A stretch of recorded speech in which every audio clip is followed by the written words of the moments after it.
paano matanggal ang monetization limited violation sa Facebook. I-open natin yung ating browser. So, ang gamit ko kasi guys, Google Chrome. Then, sa bandang taas guys, makikita natin yung tatlong dot. Ito siya.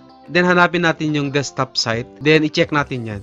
Diyan sa Google search ad, i-type natin facebook.com. Then, kailangan natin login yung ating Facebook account dito sa Google browser. Ayun guys, so nandito na tayo sa ating Facebook gamit yung ating Google browser dito sa ating cellphone. So ngayon, pupunta tayo sa ating profile. Then hanapin natin yung ating page. So ito yung page natin.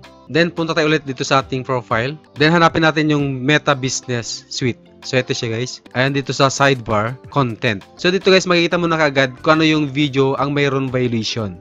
Kung kulay dilaw yung nakikita natin dito na $sign, ibig sabihin limited violation po yun. Kung pula naman guys, restricted na po yun. Ayun guys, ganoon yung gawin natin para makita natin kung mayroon violation yung ating mga video sa ating Facebook page.